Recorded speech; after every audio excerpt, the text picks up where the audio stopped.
like so many people talk about seeing a light and walking towards, like, I never saw a light. That didn't happen. There was no God. There was no like, come, we'll say, there was nothing religious about the experience at all. And the biggest thing was no light, because everybody talks about a light, right?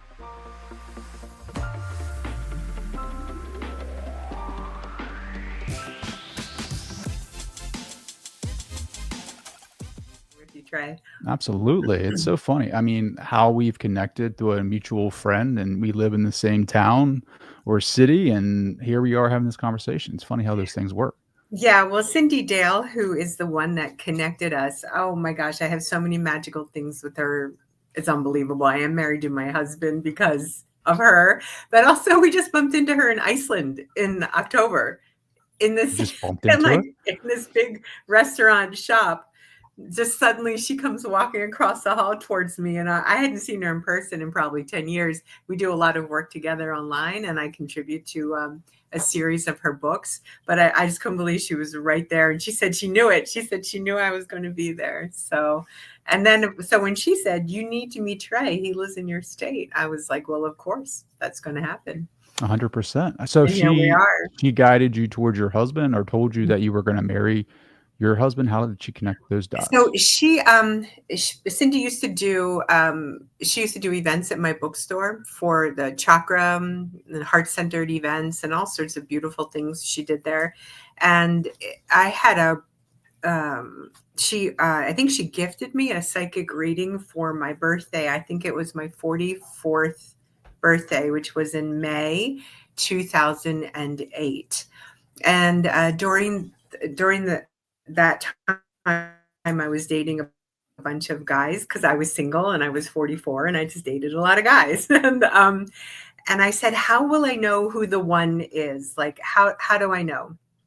And so she took a minute and she said, well, that the one who is your person is going to, out of the blue, ask you so randomly, can I hold your hand?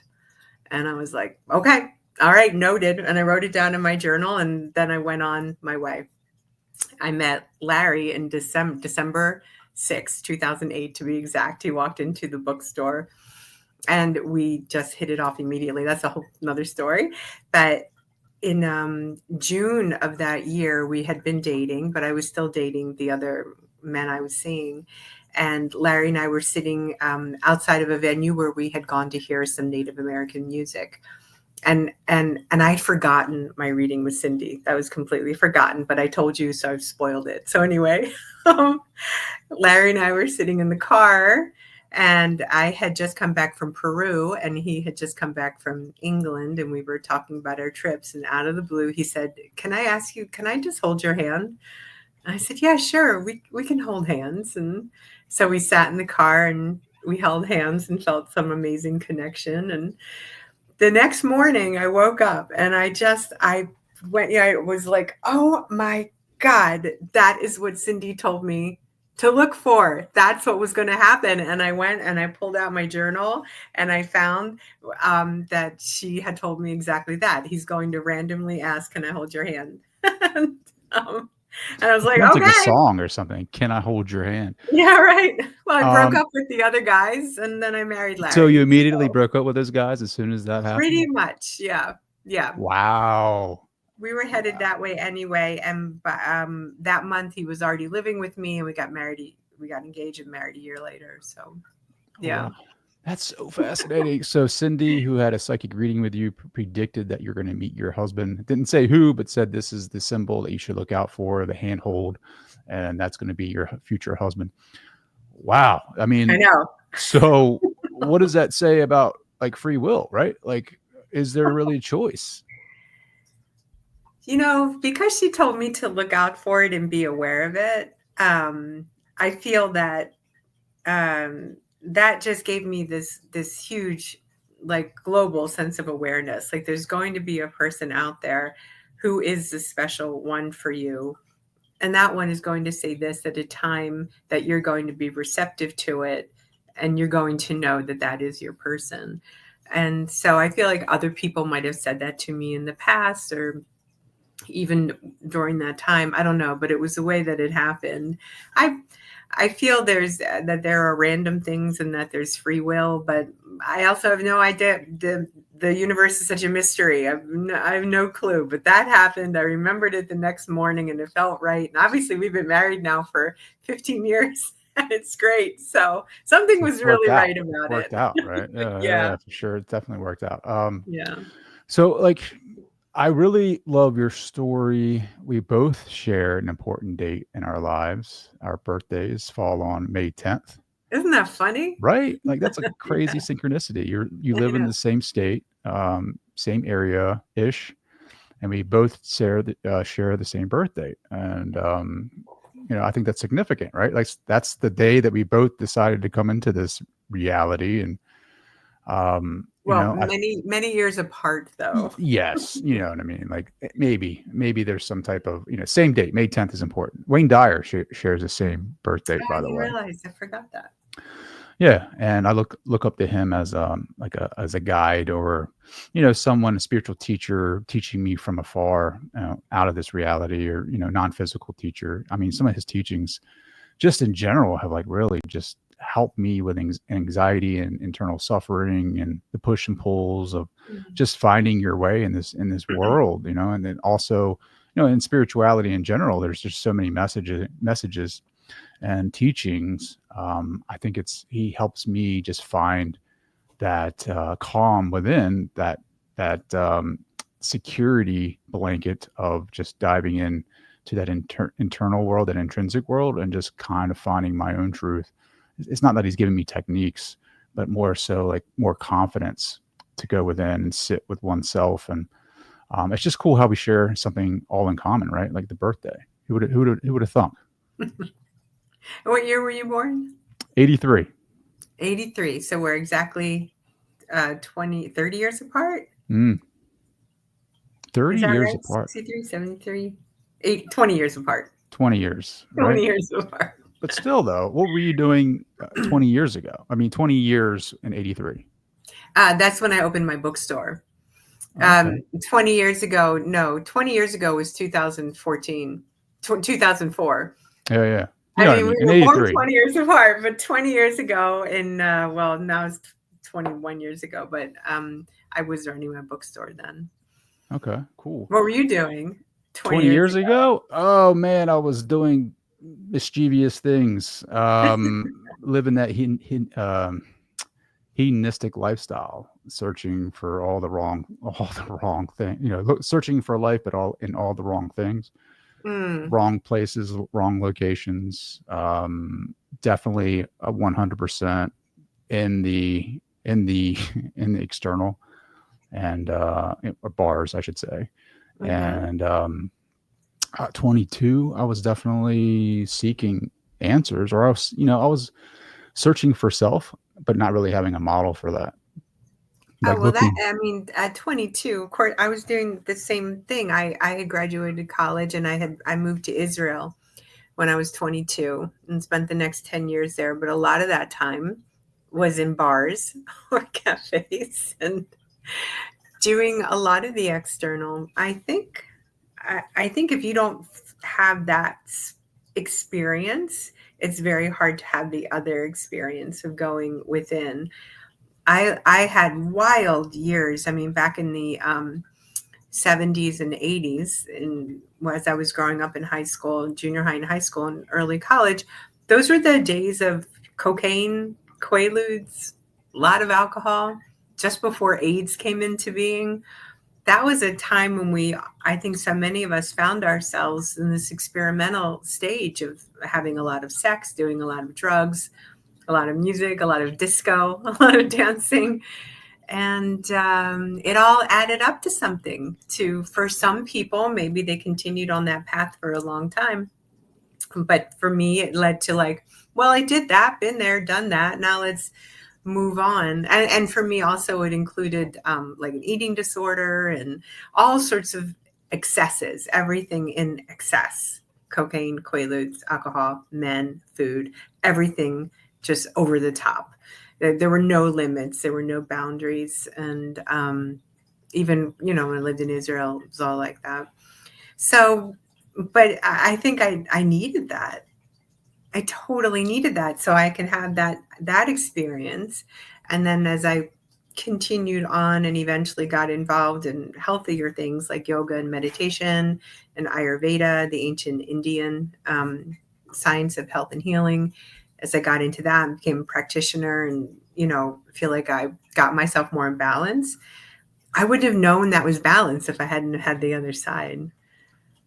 And I have to say, I don't know about you, Trey, but I had a shit ton of fun doing all that back in the day. So Yeah, much it was fun. fun. Yeah, for sure. It was fun. But I mean, at the end of the day, like, I don't know if you have heard Morgan Wallen's new single. He's a country singer and Yeah. he calls it Revelation. And he talks about the night after and just how much depression there is and how there is a yearning for something higher. He doesn't necessarily say that. Maybe he does a little bit, but he's talking about that relationship with Hmm. the human being, with the night after, with our, I guess, existential crisis that we experience when we go after these materialistic things. And Yeah. I kept following that those neurotransmitters, and I found the neurotransmitters in alcohol and dating and just living the fast life. And for me, it was just like it's just empty, hollow way of being. There isn't really any substance in that. There isn't really a connection with that. And I think naturally, especially myself, like there is this innate wanting to connect with something higher than myself. And I didn't know how to satisfy that because I went to church and I didn't find it in church, like traditional religion, conventional religion. I didn't find that connection. I found boredom. And like, Hmm. that Nietzsche quote, God is dead, like for sure. Like to me, it felt like God was dead in those services because there Yeah. wasn't any like excitement. There wasn't any evidence of connection. It just seemed Yeah. like it was routine and ritual. Like it was no meaning behind it. I didn't even know why they were doing half the things they were Hmm. doing.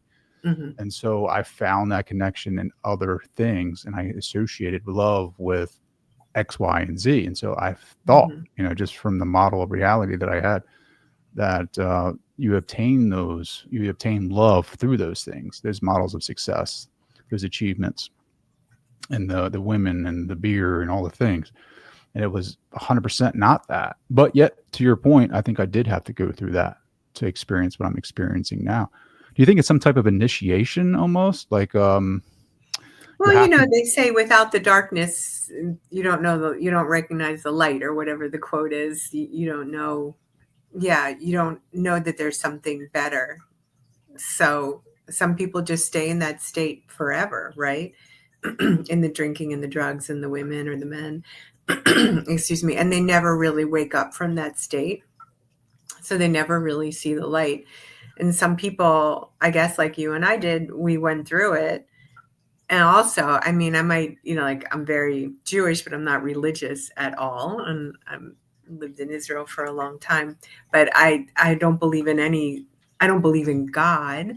I don't believe in this thing outside of me, like the idea of God that somebody might think of as judging and making your plan and so on. I don't know what people think, like an organized God. I believe in like nature and forces and energy and I don't know what, but I don't believe in any one being out there. But so what I learned when I guess it's something that I felt and I was getting there, but when I opened my bookstore in my early 40s, which is a new age bookstore, and I started reading more, like Ram Dass or so many really random people that fell in, like Joe Dispenza, we've talked about, Jay-Z Knight, Ramtha, Masaru Emoto, or Thich Nhat Hanh, the Dalai Lama. There's so many people, Esther Hicks, so many people came into my purview. And really, if you listen to what they're saying, it's that you are God and God is within you.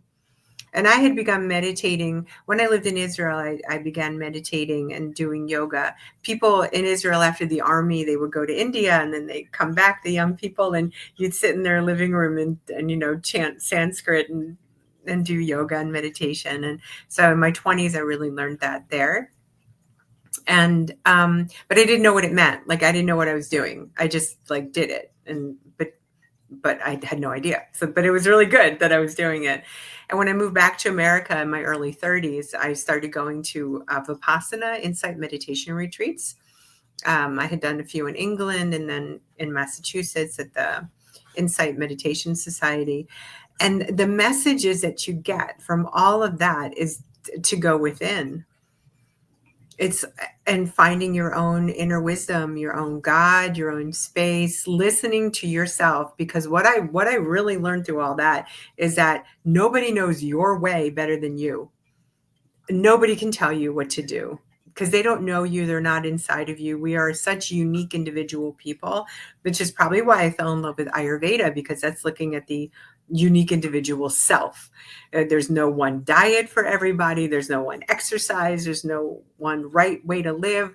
It's really dependent on you. And we listen to ourselves and what brings us happiness. And the meditation might be the basis for all of it, but in order to be clear in your meditation practice, it's a really good idea to eat healthy and to breathe good air and to exercise and move, because that helps get rid of all the distractions of thinking about food or hunger or the body aching or, yearning for something. Like, do all that, take care of yourself, and then you can sit quietly in meditation and you can listen to your messages. You can listen.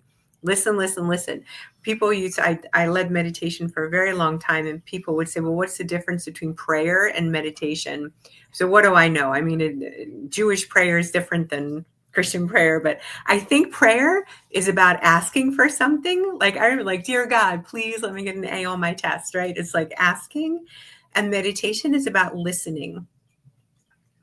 And so I would sit there and I would just listen to my thoughts. I would go to these 10-day silent meditation retreats around the world and just sit there and listen to my thoughts and just slowly begin to delete the junky thoughts, the thoughts that weren't serving me, to use new age vernacular. They weren't serving me. So I let them go and just found out what was serving me. And yeah, that's it. That's it. Really, That's a wrap. that's a wrap. Do you think you would have turned out the same way without your near-death experience? No, I think the near-death experience when I was 13 years old was, what can I say? Obviously it changed my life. I died and I came back. I fell through a glass shower door and I severely, lacerated nearly my entire body and bled out. And that experience taught me that there's much more to this earthly plane than we realize, I guess. And at 13, you don't really have any concept of near-death experiences. I just knew that something really significant happened. I was watching from above and given a choice whether I wanted to live or go into that place, whether I wanted to come back into my body. And so, of course, it was a very profound experience to know that I could make a choice to live or die. And that, wow, that sort of, as we talked about, that sort of gets rid of all your fears. You're like, oh, it's my choice here. I choose to Who live. gave you that choice? Who are the beings that gave you that choice? I can't tell you that. I don't know. I just, it was just, it wasn't even hearing. It was like a wordless communication. It was just thoughts being put into my head. I would sort of ask a question, what is happening? Where am I? Can I stay here? This feels really good. And then, then just more information coming in. Yeah, you can stay here and you'll be fine. And then I look down at myself and I'm like, well, if I go back, will I have an arm? They're like, we're not sure. Because my left arm was almost completely cut off. It's got a vascular amputation, lovely scars all over my body.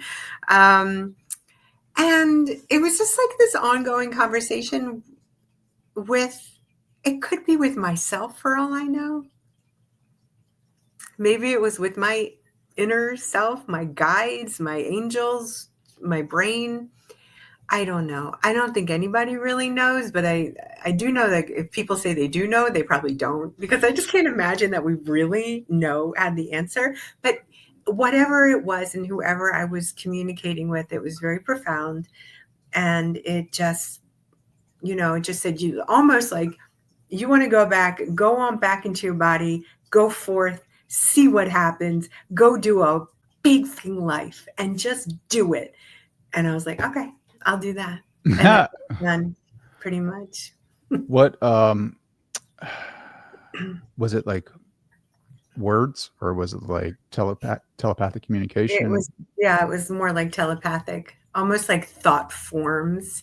I've written about it. When I was writing about it, I realized it was like that game Magic 8 Ball, that you ask a question and you turn the ball around and then it says like, reply hazy, ask again later. Something. It felt just like that. Maybe it was that. I don't Sure. know. Yeah, It's just so funny how a lot of the spiritual texts and literature and just a lot of people's experiences. I mean, from having a bookstore, like they always talk about a voice, right? Like a whisper almost. In the Old Testament, they talk about wisdom and it being a she, and they talk about how she came from the breath of God, right? Like from the mouth of God. Sophia. I call her Sophia. I don't know if she has a. Shekhinah in I don't Hebrew. know. Yeah, I don't know Shekhinah. if she has a name or not, right? But Yeah, the Gnostics talk about Sophia and Solomon, I think is how you say his name, talks about wisdom and how you should really, really go out of your way to have her favor. And she speaks through the breath of God, and it isn't a shout; it's a whisper, and she's just so magical. And um, so yeah, I've heard a couple of voices that weren't in like from people in the room. It was more like telepathic, maybe, I don't know, but it was always a feminine voice or a feminine presence.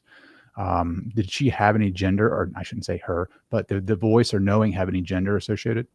totally disembodied beings. No idea. Yeah. I remember I was 13. I was a kid. Do you remember yourself when you were 13 years old? Like, Oh, I was about to 13. go The to, only reason why I remember yeah. 13 is because like my hormones were, I didn't know what was going on. Like I was like 12 and then 13 was like a huge step for me. It was like a spike in the graph. Like I was like, oh my God, like what's going on? That's why in Judaism you had the rite of passage, the bar or bat mitzvah, at the age of 13. It's because it's really when the body starts to shift and puberty starts to set in, and maybe we start to think a little bit more seriously about life. But me, I was going to summer camp and I was very excited to try on this new bathing suit I had just bought, which I was trying on in the shower because I wanted to see what it looked like when it got wet. And so I probably tripped on that bathing suit, but I'm not sure when I fell through the glass. But that was like, my mind was on like, can I take my new Levi's to camp? I mean, that's like what I was thinking. So you don't get into the shower and leaving the next morning for summer camp and not, and uh, I'm just a kid at that point in 1976, and there's no 911. There's, you know, it's just crazy. It's crazy, and so it just happened, and I've told the story for years and years and years, and it really has never changed.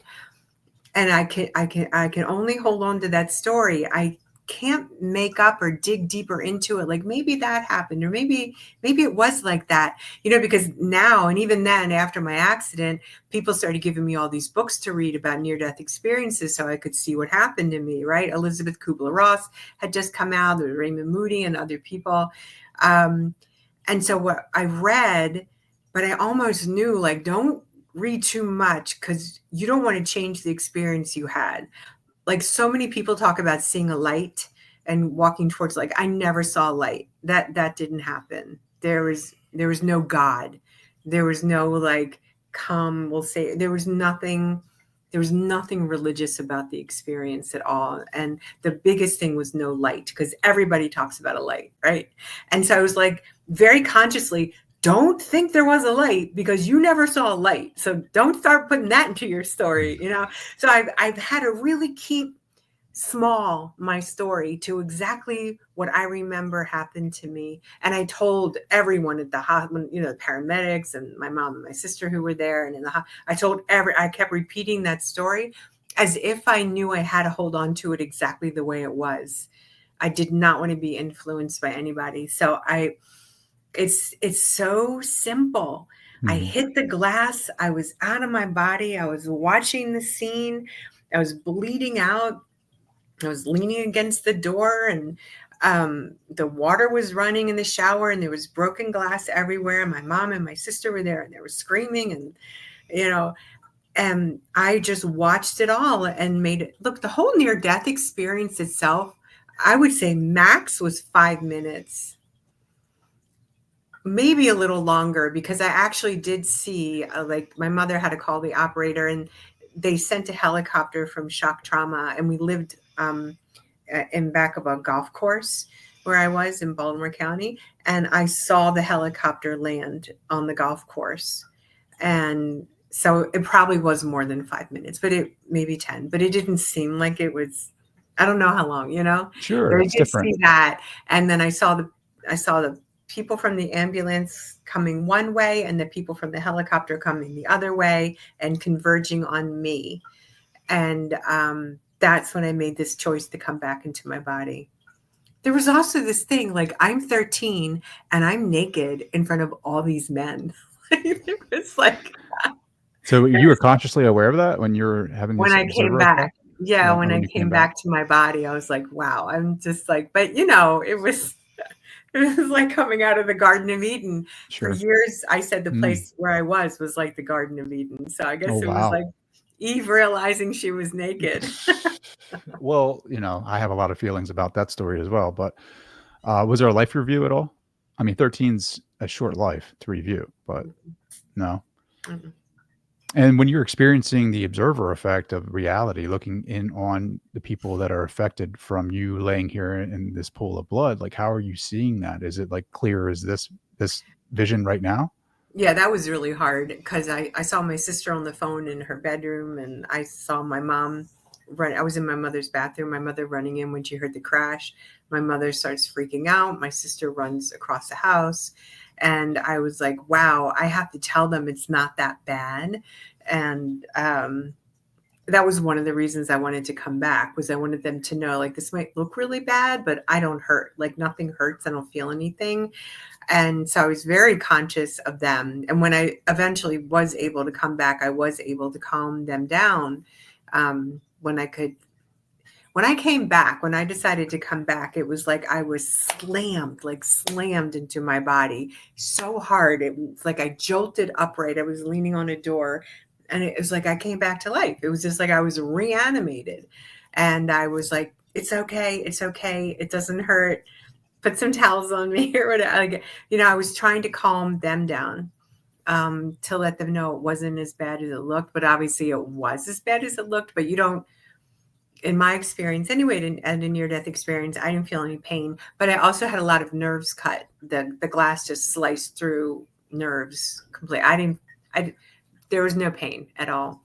But yeah, so I mean, you can call it, well, the observer effect, I think, is that when, like, things It's like change because quantum you're physics. I observing just it. say the observer effect because it's like, Right. I don't know how else people can describe it. Like, you're Right, this separate right. observer, like, essentially, I should say the observer viewpoint maybe is a little bit Yeah. better than the effect, but the observer viewpoint. Yeah. It really made me want to come back to make sure that they knew it wasn't so bad. Hmm. How does a near death change one's course of life, right? Like, how does it impact the human? Like Yeah. you know what I mean? Like, Mhm. Yeah. So as I said, when I became fearless because of this, I didn't fear death. I was like, well, what? And they also gave me this message when I was there that nothing will ever happen to me again. If I decide to come back, I'm going to be fine. Nothing physically will ever be like this again. I'll never get cut up again. I'll be safe. I'm going to be protected. I'll be fine. And so that made me super fearless, which is, then cut to the cocaine and the quaaludes and the boys and the drugs and all that. I did a lot of world travel on my own, and I just was like, I'll go into that crazy alley and see what, I'm just like, I just had no fear at all. I think. I think there was an underlying anxiety, but that I didn't realize that until later. I just kept pushing forward like a bull. I'm Taurus, right? You're Taurus. We just keep pushing forward. Like, go see how far you can push this. Like, there are no limits. Like, just keep going. And that was like my philosophy for a long time. And yeah, so but then I realized that I got this second chance of life, and this was in my like late 20s, early 30s. I started to realize, you don't need to keep living like this. You can relax. It happened, and you are going to be fine, and you've pushed the limits, and just relax. And that's really when I started meditating, and was in my late 20s. And then I just was able to sort of sit back and make wiser decisions for my life. That's so beautiful. Can you go back to that space? When I made that decision. Well, the near death experience space, like that, I guess, I don't, that, whatever that is, like, I In don't, my head? in your head or feeling or spirit, can you go back to that place that you went to? Sometimes in meditation, I'm there. But it's nothing I consciously try to do. But sometimes when I'm meditating, I know I start to get this feeling. I'm like, oh, I'm there. I'm there. So is this proof that there is no death? It's only my experience, so I can't say for anybody Well, I should say else. I mean, for you, is this proof, like, for you? I mean, because the fear, a lot of fear is Right. associated with death, right? Like, I would So say, right, but also, so there is something that I've thought about over all these years, is that maybe this is my death experience. Maybe this is death, and I didn't really come back, and I've been making this whole thing up all this time. It's kind of like the TV show Lost. Did you ever see Lost? You're a I love little that show. young for Lost, but Well, I love that show. It was great. So yeah. you mean, like, you died back then, and this is the afterlife. You're creating You know this. what? Lost was exactly like that. And I've been meaning for 20 years to go back and watch that last episode again. But the guy who was the doctor, the whole thing was his death experience, was his dream. The Spoiler whole, alert. Spoiler alert. sorry, people, the whole like 6 seasons was his death experience. And other people who've had a near death experience, I don't know, I think J.J. Abrams was the maker of the show. I don't know if he's had this experience, but that is exactly it.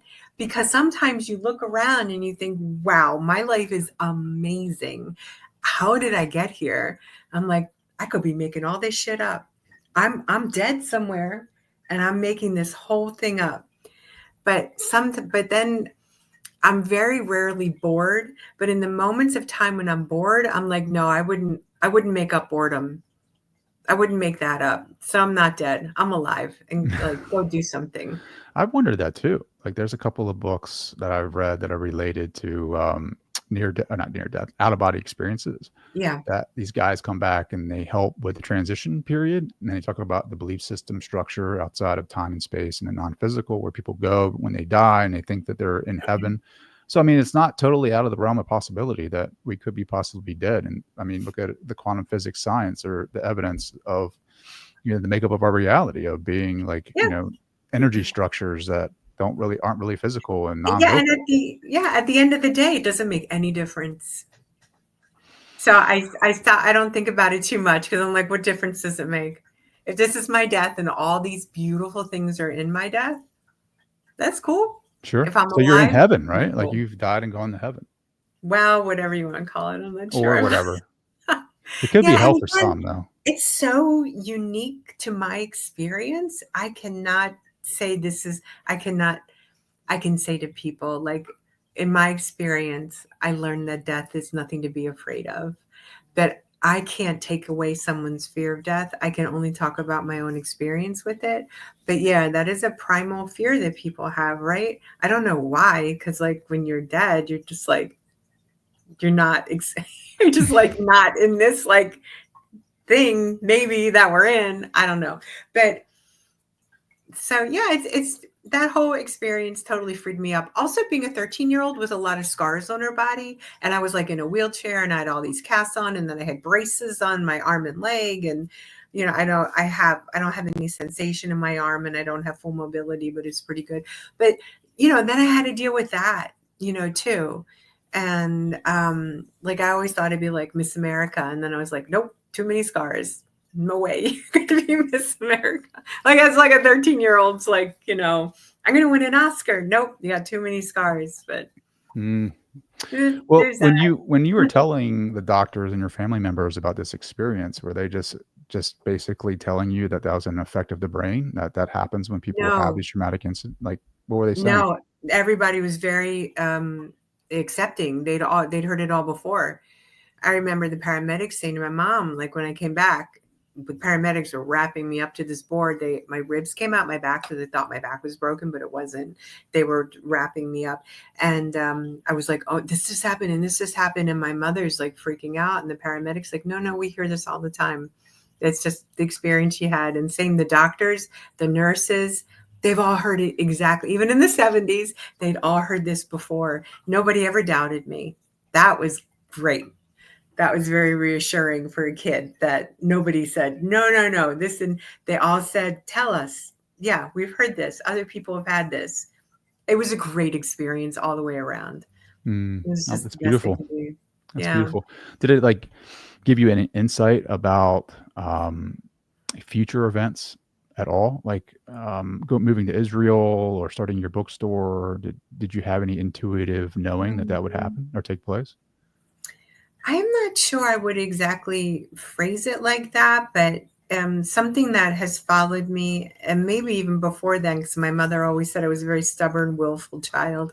When I made up my mind about something, or I got like a big yes in my gut, I just did whatever it was. If I got a no, I didn't do it. If I got a yes, I did it. And so I don't know if that was like a preconceived, information Sure. that I got, but I tended not to doubt myself. When I do doubt myself is when I make a mistake. But so I just have this like sense of assuredness that that's right for me, and I go do it.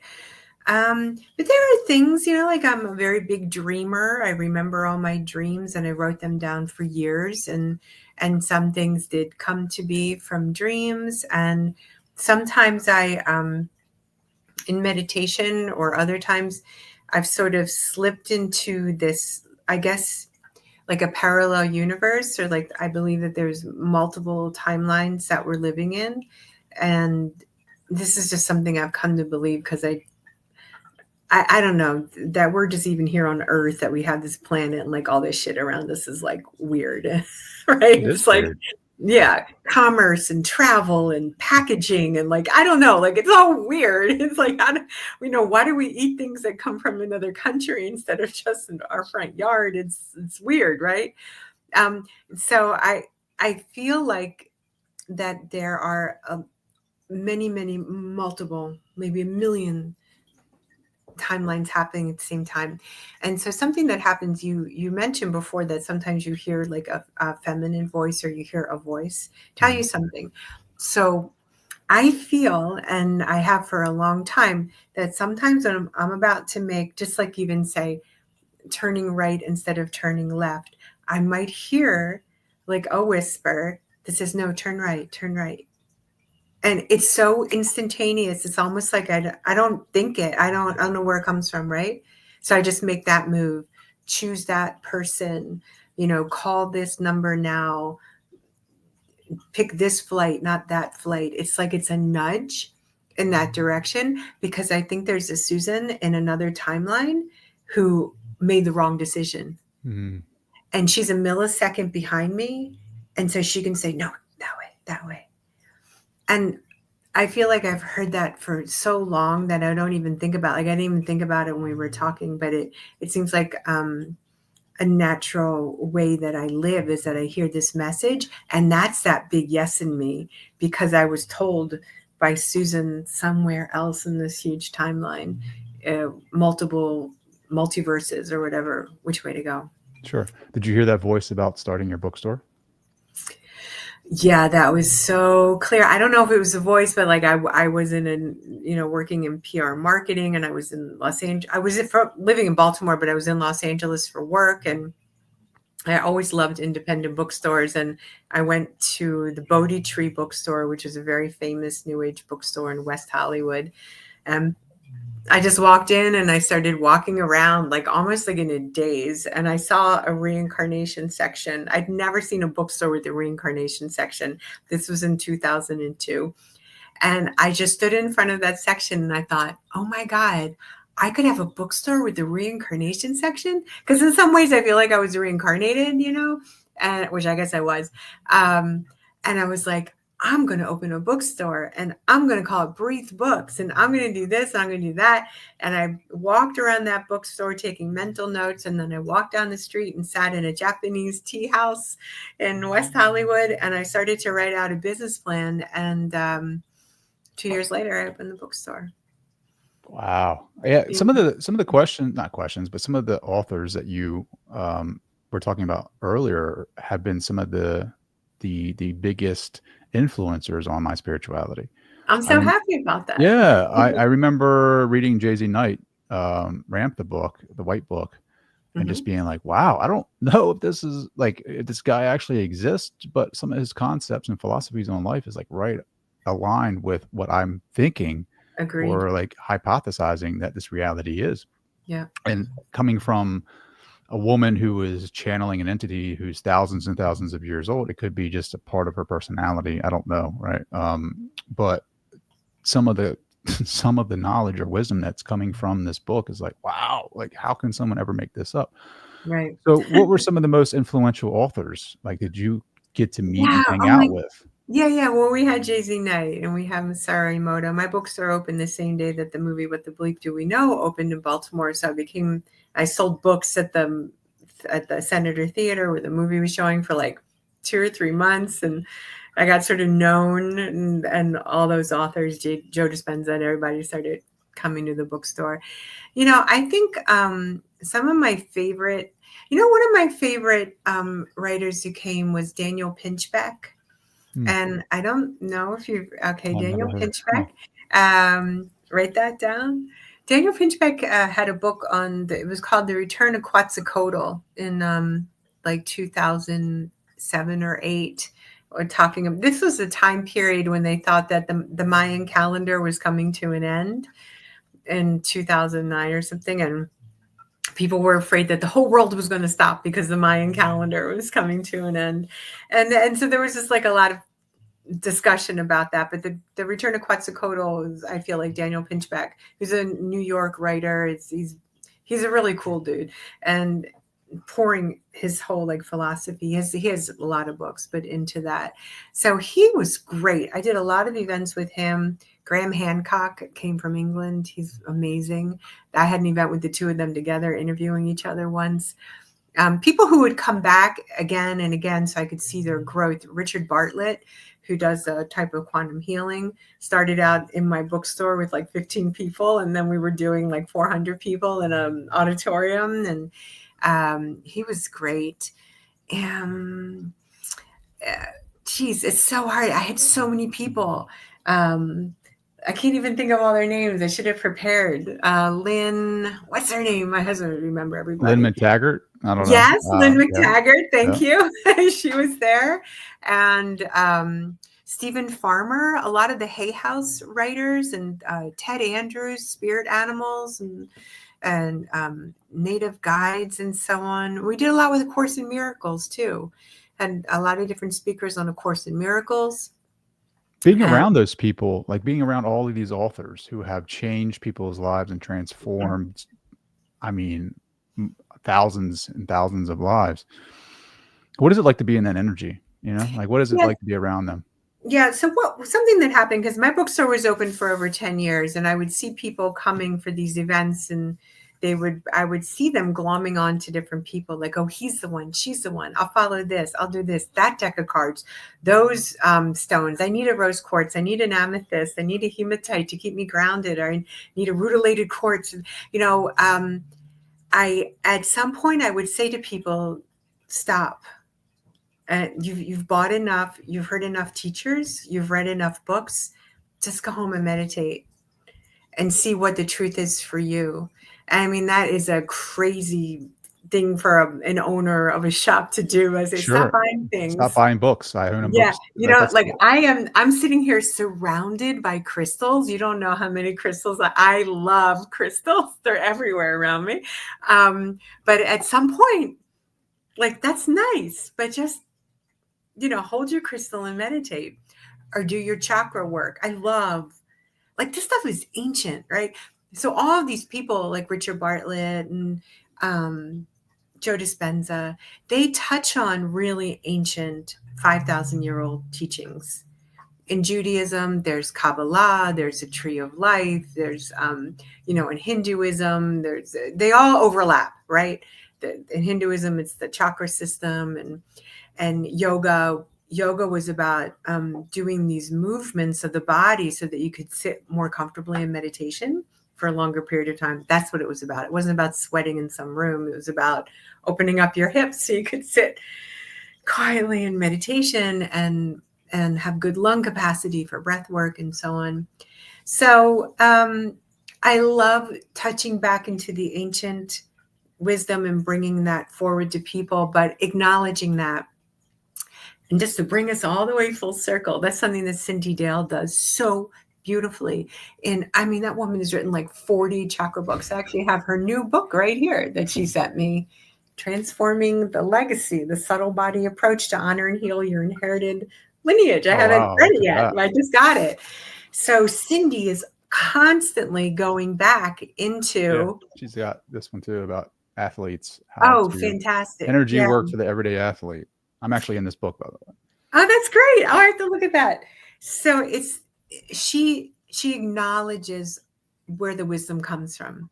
She acknowledges Hinduism or Ayurveda or the Vedic teachings or the ancient Jewish teachings. She totally acknowledges that. And to me, that's an authentic teacher. You have a lot of these teachers who are like, I can say, oh, this crystal spoke to me and this crystal gave me the wisdom and now I have it and I'm going to give it to you.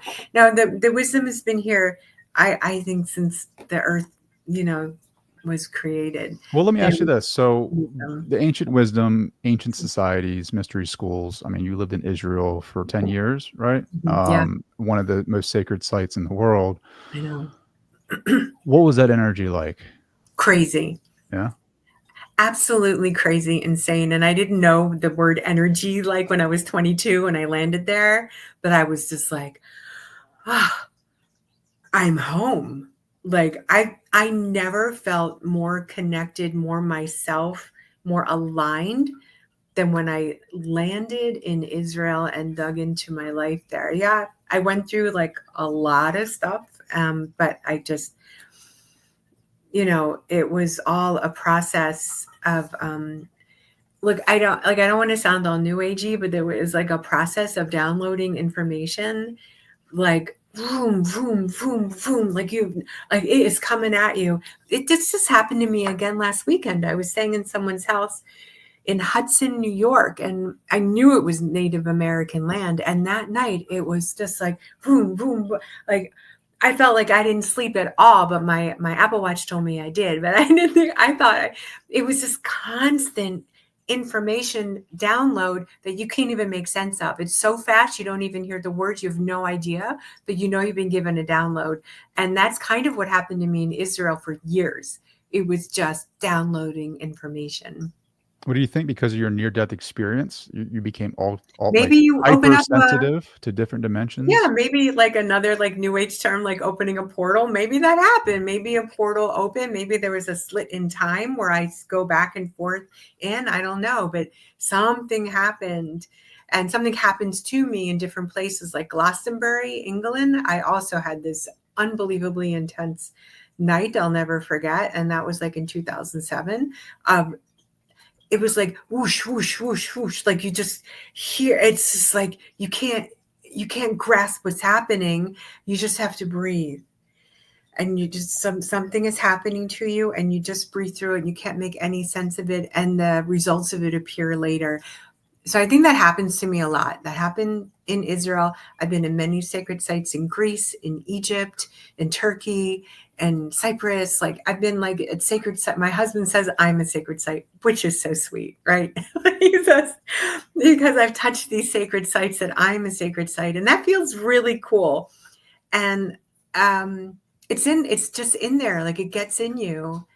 You become And entangled with that almost, right? Like I love that. Right. entrainment, I think, is the quantum physicist terminology for that type of, like, you're lining up, like you're like a clock on a wall almost, like how they align in frequency, they couple up and they start to synchronize. I think you do that when you go to these sites that carry this information. Like you just synchronize with that energy. If you want to call it energy, I know that's a new, like, new age, but um you It's synchronize, you something. couple up with it. Yeah, it's something, right? And you There's start to something. Yeah. change. I think physiologically, your cellular makeup starts to change, and you start to be open up to more sensitive to different information and higher information. So It's just the I don't integration of like, that. yeah, I'm not like I've done, like during COVID, I experimented with some things like MDMA and ayahuasca, which was the worst thing I've ever done was ayahuasca. It was horrible. And the ayahuasca actually said to me, stop, you don't need this, don't do this again.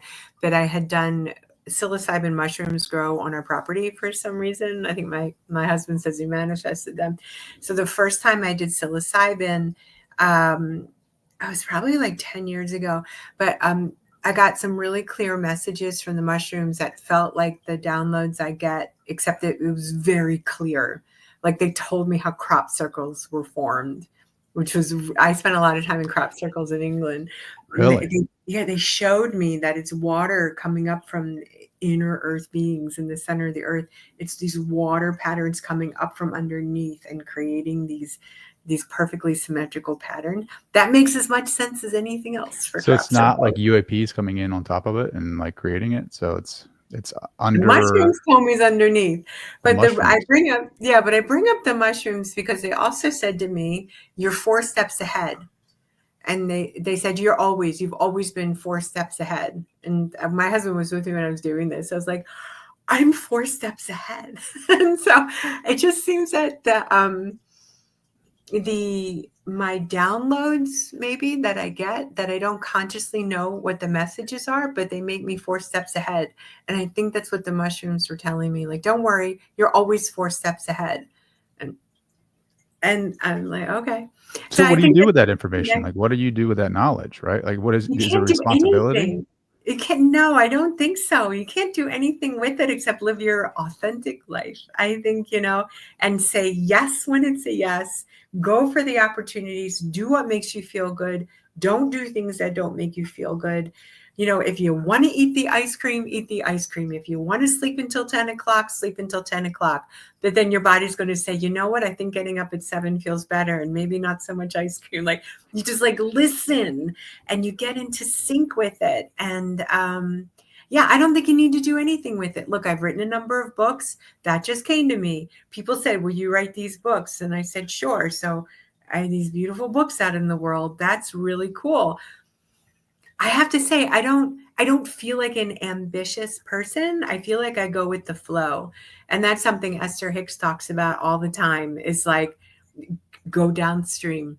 Just Hmm. keep going downstream. Because the minute you start, but wait, I should write more books. I should do this. I should be teaching this. I should be doing that. It's like, no, that's pushing. That is pushing upstream. I am not a push upstream girl. I am not a type A. I'm not ambitious like that. I'm like, let's see what comes with the flow. And yeah, and that is a nice, easy way to live. I don't need to be anything other than this. Sometimes I think I have a little voice that says, you're not living up to your potential. And I do. I think that sometimes, but I'm like, what? What? I would have to be pushing something and really like trying to make something happen instead of just taking the gifts as they come to me and just, seeing the beauty in that. And Hmm. that's, It's yeah. beautiful. Well, when you had your bookstore, did you feel like you had to push, or was that all kind of a flow? A lot of things flowed. I mean, everybody just sort of started showing up. The things just showed up. I learned. I spent 2 years writing a business plan. I'm very diligent in that, and I had the money to put into it, and I got loans, and I opened a cafe eventually, and it was really cool, and it was really beautiful, and it was so sweet. Um, but the last year, after 10 years, it was like, I'm exhausted. How many more years am I going to schlep books to events? It was just like, I feel like I'm done. And I woke up one morning almost in a panic attack, and I was in Rehoboth with a friend, and it was 3 in the morning. I guess it was also a download. And I was like, you're done. The bookstore's done. You gotta, but do it methodically. Like, I don't like make crazy decisions. So it was August, and I said December 31st, I'm going to close. I'm going to tell all my employees, I'm going to have a big sale, I'm going to have goodbye parties, and I'm done. I called my husband, and he said, great, I'll support you in this. If you're done, you're done. And I was so relieved. It took me years to recover. It was a lot of hard work. Sure. And so, I just, it felt great. But I went right in, I was an Ayurvedic practitioner at the time, and I had a teaching kitchen in my house. I sort of kept going, with all that until COVID. And so that was like 2014 to 2020. I was going really hard. I wrote 2 books. I wrote 3 books actually during the third one. 2 of them came out during COVID. Um, and it was really COVID that said, I guess I wrote the books, but it was just like, we turned the teaching kitchen into a sunroom. It was like, let's just relax, so Yeah, reducing can be, I adding in listened. some places, right? I think, for me, how do you discern those messages or downloads? How do you take it Oh, for, that's such a great something you should word. follow? Discernment goes with your third chakra. Your third chakra, your solar plexus chakra, is your power center. It's this area of your will, right? And being balanced in your third chakra, you can very clearly discern what is right for you and what is wrong for you if you're balanced, because you have this great will in there, this great power center. I must go do this, I must go do that.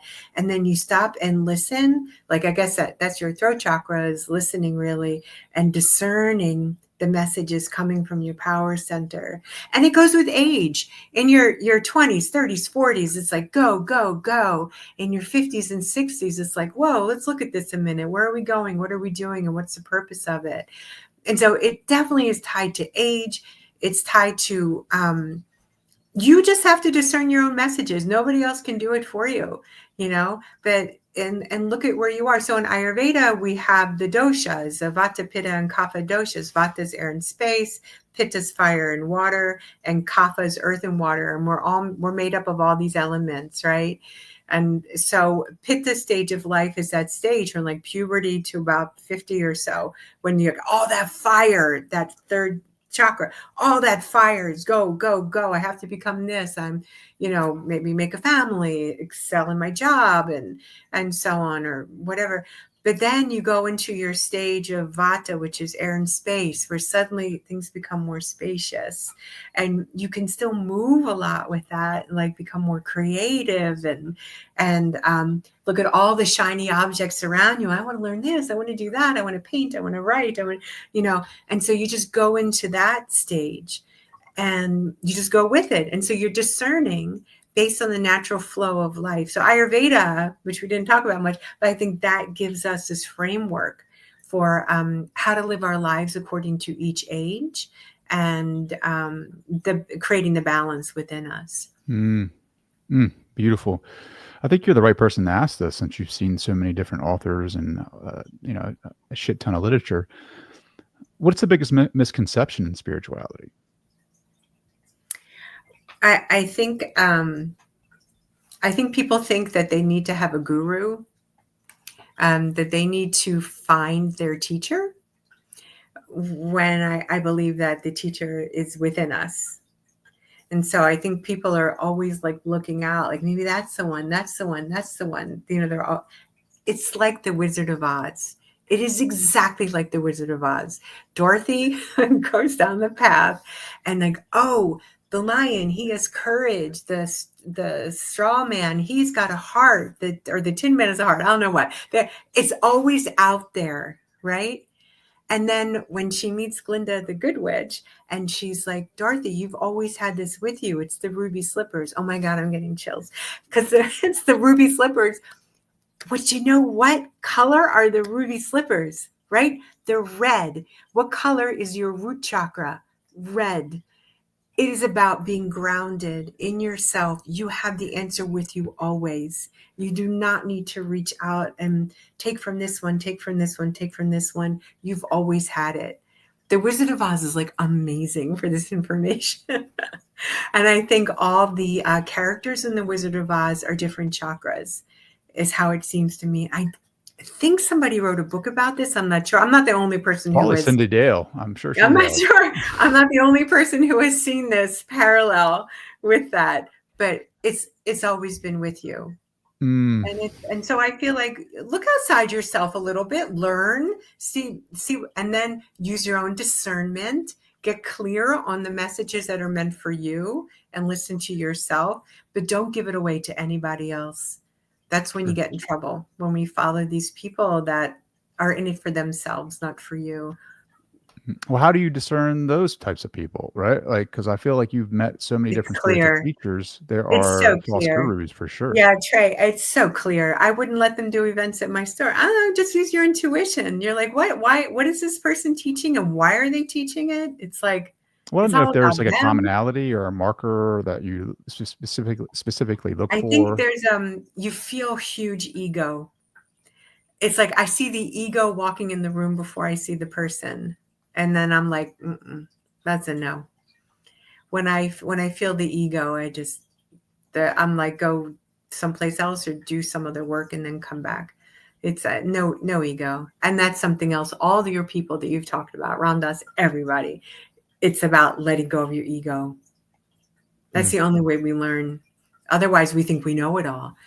It's like we know nothing. We have to be quiet. We have to meditate. We have to listen. And then we might get a few ideas. sure. But yeah, that's it. What's Ego. funny, because like I was writing this morning, just like, I do writing on the side just to kind of get some ideas out fresh on, I say paper, but it's on the laptop. But Mhm. um, basically, like I feel like the biggest misconception in spirituality is everyone's trying to ascend. Like people are like bypassing the body or the earth life for some type of 5D existence or like some intergalactic federation. And it's like, why would we come here if this Yeah. isn't beautiful in itself? I was reading Jung in the archetypes of collective unconscious, and he always throws in like Gnostic references, and he's talking about, in this particular excerpt, he was talking about Platonist concepts of how, are not so much Platonists, but Neoplatonists, how they view the body as a complete illusion, and that it could be, I guess, misconstrued as bad. Like, the body, well, even Christianity, like the sinful body, right? Like humanity is sin. But like at the very quantum level, like the body doesn't even exist at a certain level at the quantum. Like so this is all like kind of a part of one whole consciousness, essentially, just in my interpretation of that. So like we deem these things as bad when in reality they don't even exist. Like we somehow, the observer effect, circling back to that in the correct context, is that we are collapsing this all right now. And it's like the way that we interpret it is so important. Like we're, even by like ascension is disassociating with your humanity, or what makes you a person or a being, your personality. Like you're just trying to get away from that. And how many times do we in this reality disassociate from our emotions, and like how does that fragment our personality, our identification, and it creates like emotional reactivity to things. So it's like, Jung was all about the individuation process, where you're collecting the whole parts of self and you're putting that back together, and he represents that in the mandala. And so I think it's important for me anyway, because I get lost in the sauce too sometimes, like meditation, trying to ascend, right? To keep coming back to your point about grounding in this reality, grounding Mhm. back into the human experience, because like that can be beautiful too. It's all in how you interpret it. Like every day, like I'm having a conversation, and if conversation is God, essentially, if you want to term it that, if consciousness is the fundamental aspect of reality, it makes up everything. So how do you worship God in this moment? Like, how do you worship God in the conversation that we're having? How do you worship God when you wake up next to your husband or wife? How do you worship God when the dog has to go outside to go take a piss, right? Like, how do you, in those small moments, even though they're micro moments, like there is, you can have reverence. There is divinity there. It's like, how do you choose to be in that moment? I, you said so many beautiful things there. I think that there's beauty in every moment. Something you said about sin and feeling bad about the body. I'm so sorry for people that were raised that way, and I think that creates trauma right there. That we're sinful and the body is bad, and I shouldn't touch myself, or I shouldn't care about beauty, or that's so sad. Being raised as a Reformed Jew, we never had that. We're born good, the body's good, sex is good, everything is like, it's all good. And even in Buddhism, you're always looking for the basic goodness in a person. And this idea of sin and bad, I think, was all meant to control people. It's so sad. And I that is something that I really try to do with my books and my writing and my teaching, is to help people see that they're good. They were born good. And, they're always doing the best they can with what they have. And then, just finding beauty in every single moment, even if it's 5 a.m. and your dog wants to go out, you're like, wow, I get to see the moon. I didn't see the moon like this before. And it's, I'm alive. It's beautiful. I think I'm alive. It's beautiful. I And think I'm alive. I I think think I'm so. alive. Yeah. So Yeah, yeah, I just think it's good. loving yourself exactly how you are at this very moment.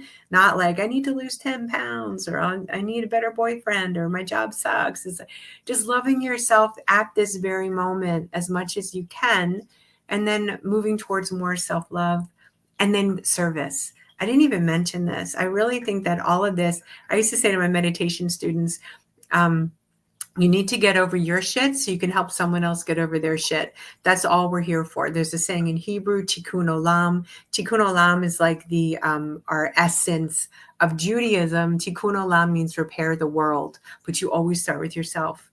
Repair yourself, and then you can go out and serve others. And that's the whole reason, to make yourself feel good and happy. Take care of yourself so that you have the strength and the courage and the fearlessness to help someone else take care of themselves. That's probably the most important message. And when someone is full of ego, they're not there to help anybody else but themselves.